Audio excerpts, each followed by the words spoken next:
François-Bernard Huyghe, bonjour. Bonjour, mon général. Bienvenue dans cette bibliothèque patrimoniale de l'école militaire que vous connaissez. Vous êtes docteur en sciences politiques, directeur de recherche à l'Institut des relations internationales et stratégiques, l'IRIS. Vous êtes consultant et enseignant en stratégie. Alors vous avez publié de nombreux ouvrages et je ne citerai que votre dernier opus, Fake News, la grande peur, disponible chez VA Press. François-Bernard Huyghe, merci donc d'avoir accepté cet entretien. Pour revenir sur un article qui est paru dans la revue Conflit récemment, le soft power américain, séduction et manipulation. Et je vous propose ensemble d'aller plus loin. Donc cet article de réflexion stratégique, il est également disponible en ligne sur Géostratégia dans le cadre d'un partenariat entre le CSFRS et la revue Conflit. Oui, alors il faut se méfier des mots qu'on emploie. La séduction, étymologiquement en latin, c'est le fait de faire sortir de son chemin, quoi, hein, voilà. Donc on attire par sa beauté, par sa séduction, justement, on suscite l'admiration. Donc on amène les gens vers soi. Et la manipulation, étymologiquement aussi, ça suppose le fait de manier. Hein, voilà. Donc on emploie la séduction pour quelque chose qui émane plutôt spontanément d'une personnalité, d'une image ou de l'image d'un pays, et la manipulation pour une manœuvre délibérée. Au fond, manipuler quelqu'un, c'est l'amener par certaines techniques à faire des choses qu'il n'aurait pas faites ou qu'il n'aurait pas pensé autrement. Voilà, c'est un peu la distinction, mais j'admets qu'il y a des frontières très floues. Oui, alors ces propos liminaires sur séduction, manipulation nous amènent finalement au cœur de notre sujet. Alors que le mur de Berlin est tombé et que l'Union soviétique s'apprête à le faire, Joseph Nye popularise le concept de soft power, capacité d'une nation à séduire, à persuader les autres acteurs internationaux grâce à ses attraits, l'attrait de ses valeurs, de sa culture, de ses idées. Et donc, selon vous, cette définition du soft power est incomplète, en tout cas pour le cas américain, et doit être finalement le soft power américain, il doit être envisagé aussi comme une forme atténuée de propagande et de formatage des esprits. Alors peut-être que vous pourriez développer ce point et puis nous préciser quelles sont les méthodes et les structures sur lesquelles le soft power américain s'appuie. Alors, soft power, et le terme est extraordinairement popularisé, voire banalisé. Tous les pays veulent avoir du soft power. La France a du soft power parce qu'on gagne au foot, Paris est une belle capitale, on a peut-être encore quelques intellectuels et du bon vin. Enfin, ce genre d'argument de prestige, de séduction, etc. Alors la notion de soft power a été produite par Edward Nye, effectivement, dans la décennie 90, dans les années Clinton, mais lui-même était plus subtil que ça. Il constatait d'abord que les États-Unis prédominaient culturellement ou symboliquement dans tous les modèles, dans tous les domaines. Tout le monde aimait leur cinéma, regardait leurs feuilletons, tout le monde portait des baskets Nike. Et d'un autre côté, dans le domaine de l'art d'avant-garde ou d'université, disons basse et haute culture, il prédominait également, puis tout le monde voulait jouir de l'American Way of Life. Donc ça, c'était une situation de départ. D'ailleurs, d'une certaine façon, Nye affecte d'un signe positif ce qu'une critique de gauche, celle de l'école de Francfort entre deux guerres, avait affecté d'un signe négatif en disant que c'était l'aliénation, l'impérialisme culturel. Tout va bien, pense Nye, dans la décennie 90. Nous plaisons à tout le monde, mais il ajoute, il ne suffit pas d'avoir les plus belles actrices ou le Coca-Cola que boit tout le monde. Encore faut-il ne pas gâcher ses atouts et dans les rapports internationaux, savoir pratiquer le multilatéralisme, savoir trouver des alliés qui se rangent à vos côtés sans trop profiter ou trop ostensiblement de son statut d'hyperpuissance. Alors très vite, Edward Nye va un petit peu corriger sa copie Pourquoi? Parce que cette théorie d'une séduction naturelle, de l'Amérique incarnant en quelque sorte la synthèse de toutes les cultures et les valeurs universelles, elle se trouve confrontée à une réalité tout à fait désagréable, qui sont des ennemis et des ennemis idéologiques tout à fait décidés. Et là, je pense au 11 septembre et à la terrible question que se posent les États-Unis, mais why do they hate us? Pourquoi nous détestent-ils? Oui, il faut être le pays où tout le monde aimerait vivre et dont tout le monde partage les valeurs, mais en même temps, il faut quand même de temps en temps bombarder les gens, utiliser sa force diplomatique ou économique, et il va dire qu'il faut peut-être faire appel à un smart power qui combinerait l'usage de la puissance et celui de l'influence. Donc il y a un adversaire idéologique qui revient et du coup les États-Unis vont retrouver une autre tradition intellectuelle qui est très profonde chez eux, c'est celle de ce qu'on appelle la diplomatie publique. La diplomatie publique, c'est une invention de guerre froide. Alors ça, c'est vraiment de la guerre idéologique.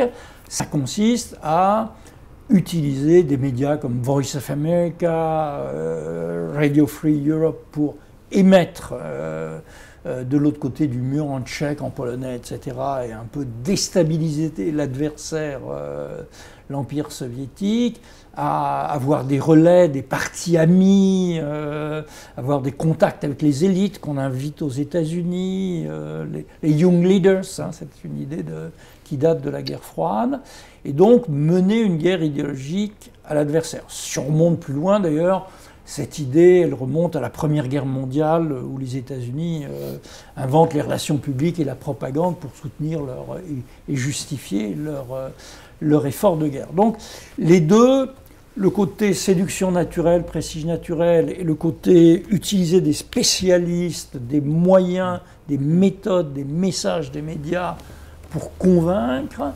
les deux vont se fusionner dans les années 2000.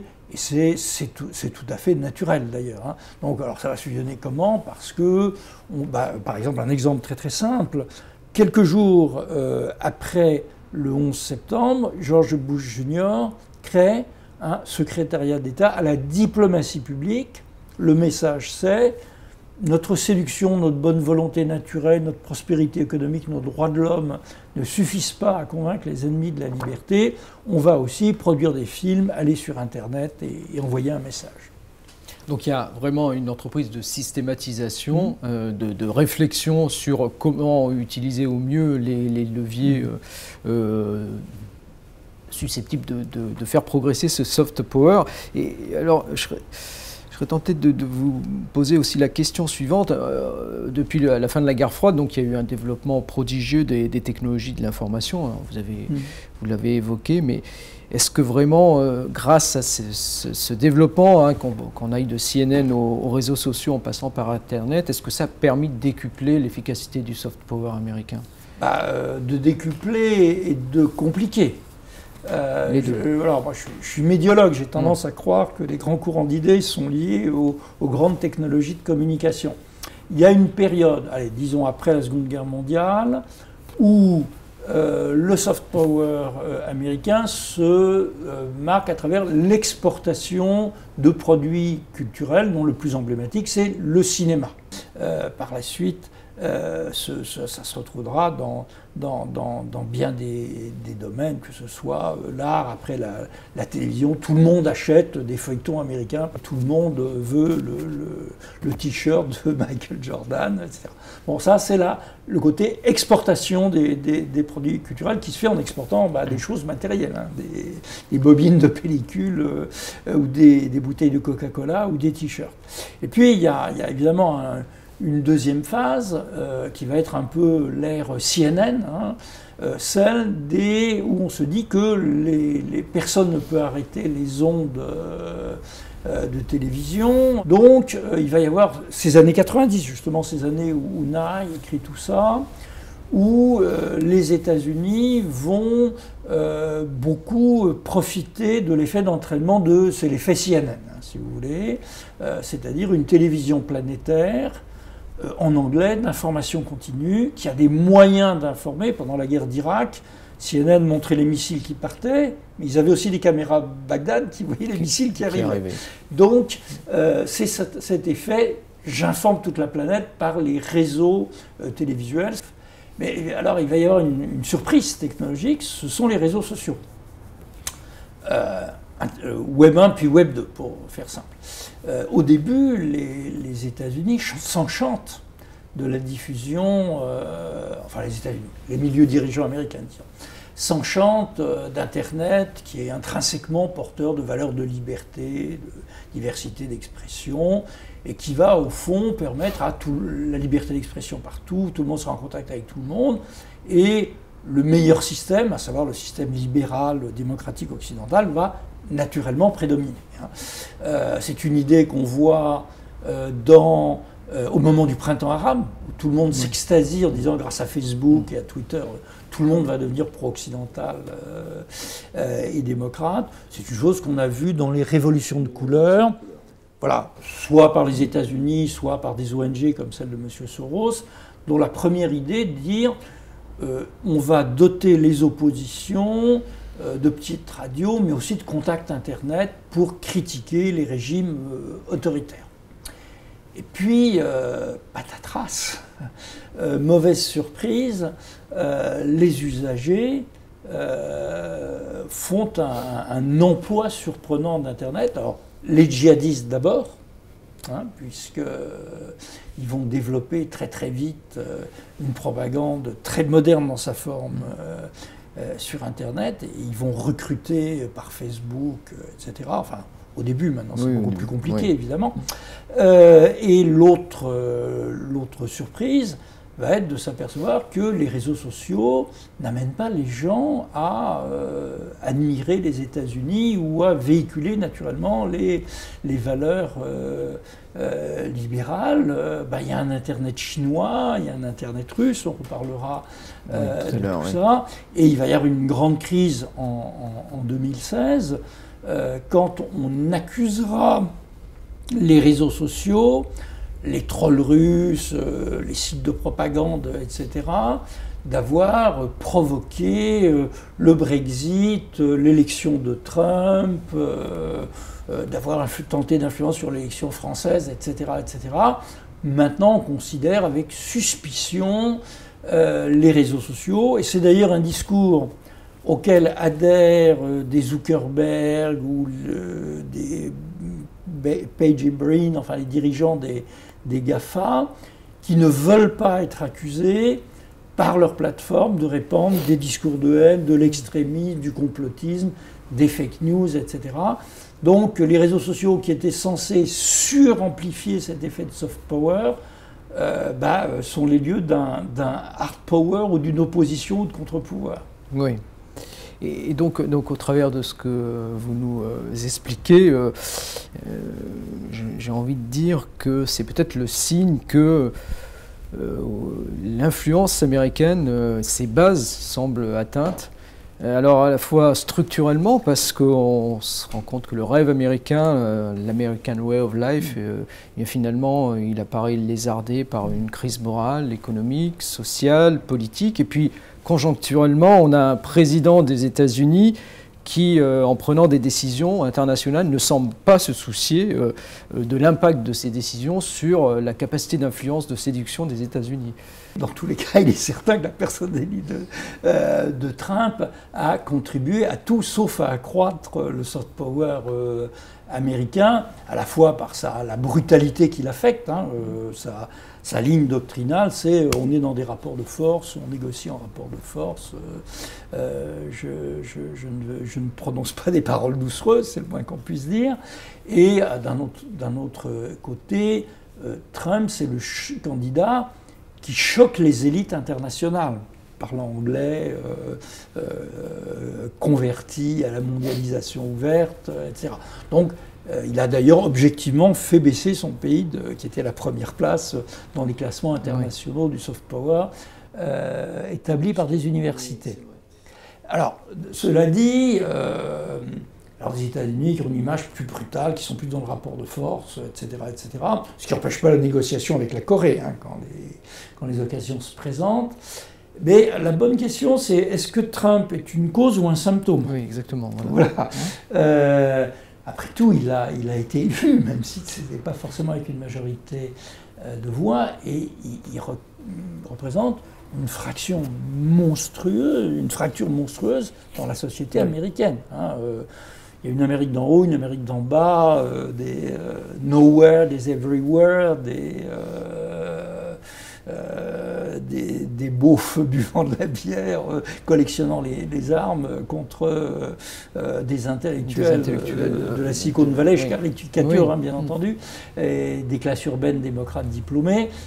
Voilà.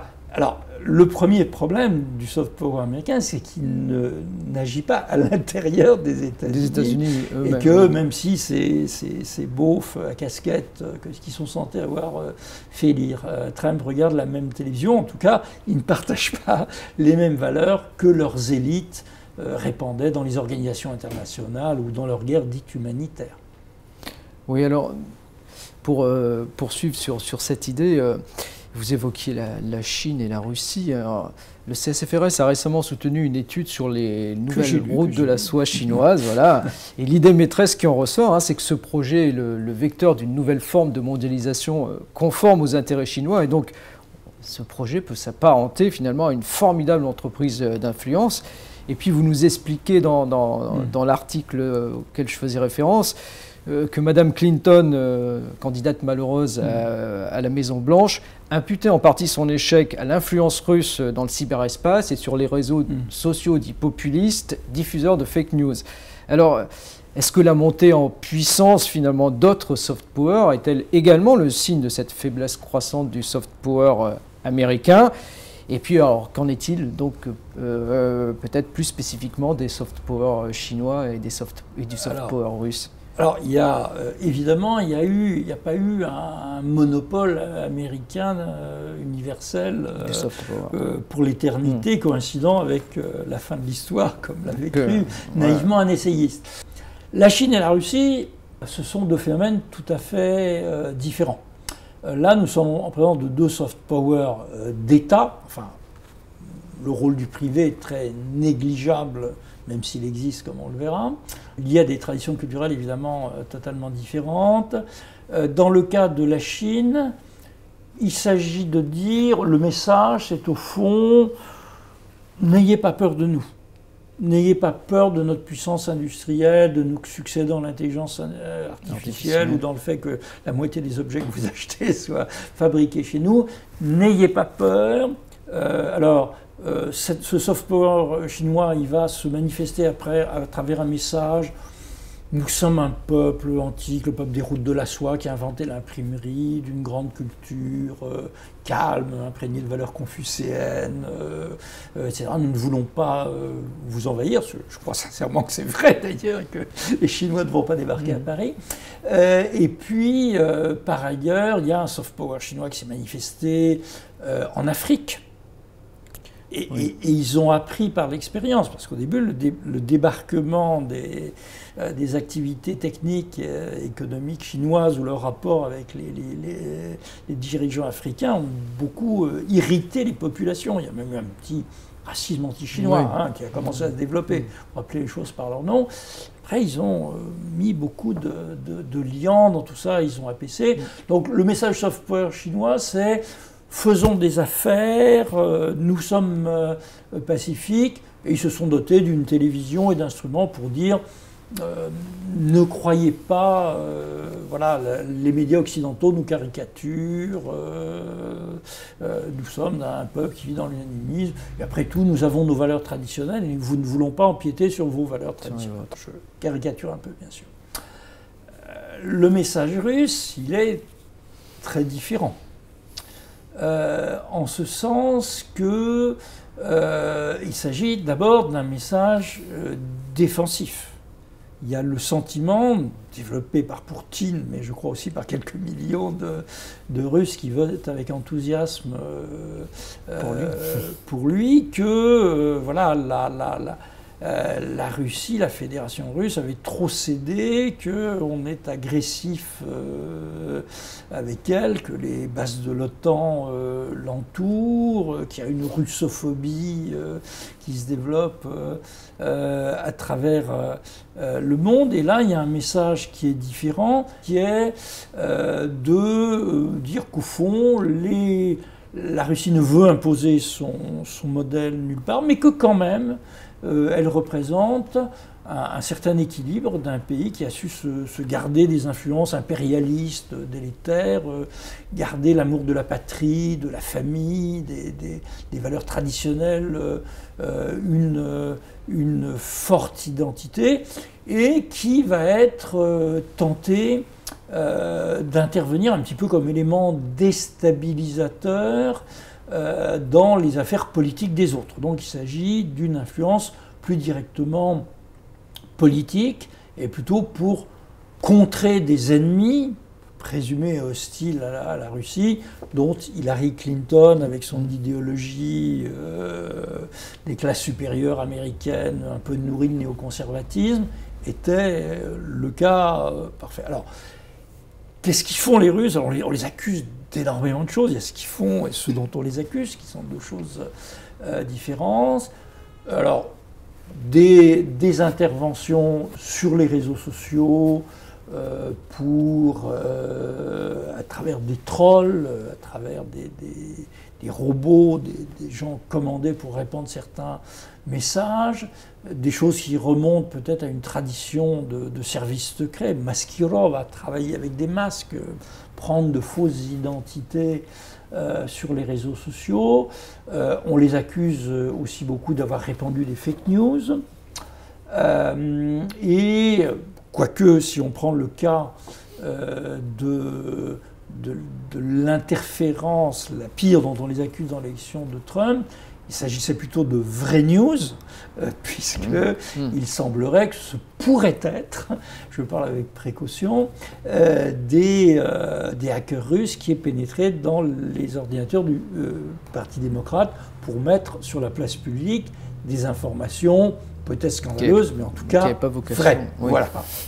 Donc voilà. Donc il y a un côté plus sulfureux dans cette influence russe qui est complété par le fait que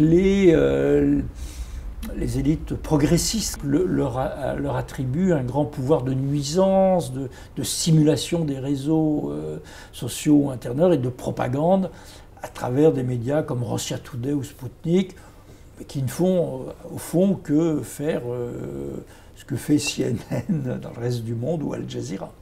Et alors comment vous voyez évoluer, donc, fort des enseignements que vous évoquiez, comment vous voyez évoluer ces trois soft power sembliez dire que le soft power chinois apprenait de ses erreurs, que le soft power russe était plus sur le côté manipulation que celui de la séduction, et l'américain un peu lézardé par, j'allais dire, une partie de sa population qui ne considère plus participer au rêve américain, quoi.